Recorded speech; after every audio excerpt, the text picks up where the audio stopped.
YSR Congress party కార్యకర్తలని, వాళ్ళ ఆస్తులని, కుటుంబ సభ్యులని లక్ష్యంగా చేసుకుని టీడీపీ ముఠాలు, టీడీపీ గుండాలు ఈరోజు రాష్ట్రంలో స్వైర్య విహారం చేస్తూ ఉన్నాయన్నటువంటి విషయం మనం గమనించుకోవాలి. ప్రభుత్వం అంటే గుండాగిరి అని చెప్పొచ్చు. టీడీపీ కార్యకర్తలా మీరు గుండాలా అని మేము ప్రశ్నిస్తూ ఉన్నాం. మీరు అడగొచ్చు, ప్రభుత్వం ఇంకా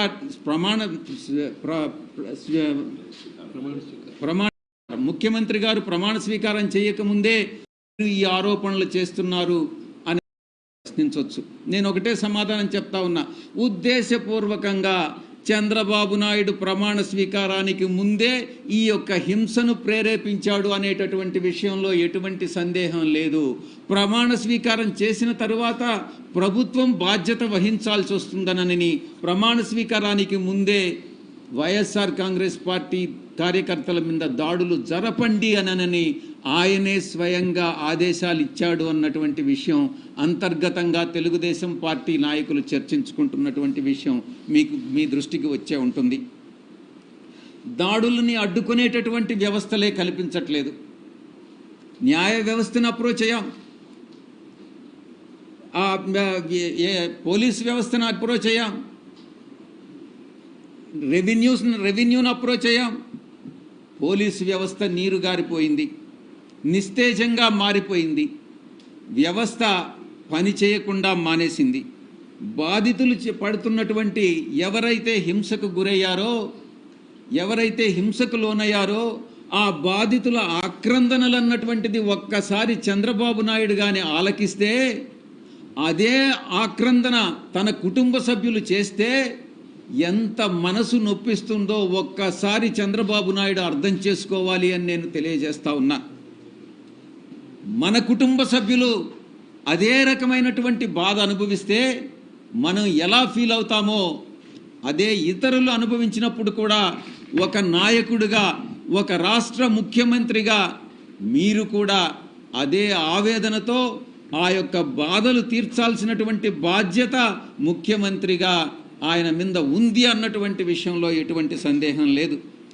ఎన్నికల కోడ్ వచ్చిన తర్వాత, ఎన్నికల ఫలితాలు వెలువడిన తర్వాత 2 సందర్భాల్లో కూడా చంద్రబాబు నాయుడు, ఆయన కుమారుడు లోకేష్ ఇద్దరు కూడా ఈ రక్త చరిత్ర నేను అభివర్ణిస్తా ఉన్నాను. ఇది రక్త చరిత్ర, ఈ యొక్క చీకటి అధ్యాయంగా చరిత్రలో మిగిలిపోతుంది.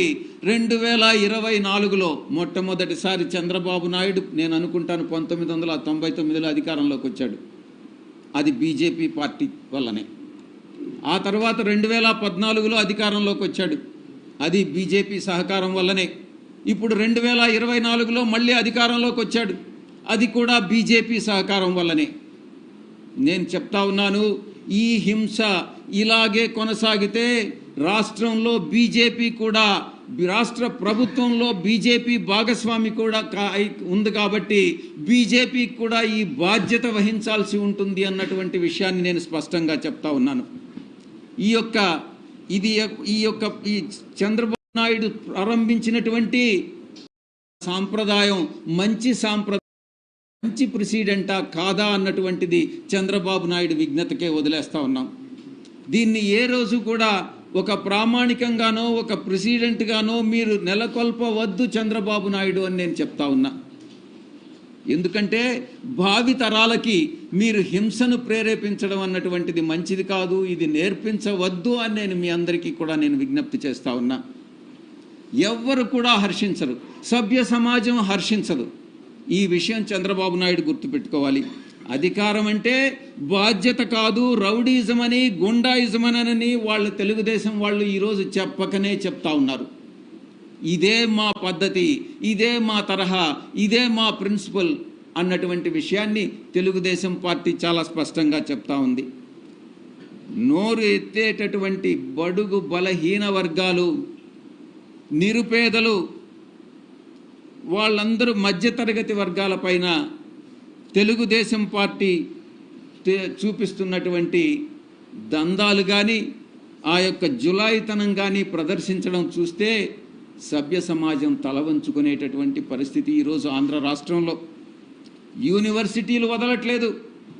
యూనివర్సిటీలో వీసీలను నేరుగా వీసీల పైన దాడులు చేస్తూ ఉన్నారు. యూనివర్సిటీ రిజిస్ట్రార్స్ మీద దాడి చేస్తూ ఉన్నారు. ఇక వీసీల్లో ఎవరైతే బీసీలు ఉన్నారో వాళ్ళని తరిమి కొడతా ఉన్నారు. ఇది తెలుగుదేశం పార్టీ యొక్క పరిపాలనా విధానం. తమకు ఎవరైతే పడదో, తమకి ఎవరైతే వ్యతిరేకులో వాళ్ళని వెతికి పట్టుకొని దాడులు చేసి అమానీయమైనటువంటి ఆ సంఘటనలన్నింటినీ కూడా షూట్ చేసి, వీడియో రూపంలో షూట్ చేసి దాన్ని సోషల్ మీడియాలో పెడుతున్నటువంటి పరిస్థితి ఈరోజు నెలకొని ఉంది అన్నటువంటి విషయం మీ అందరికీ కూడా తెలుసు. ఆంధ్రప్రదేశ్ రాష్ట్రాన్ని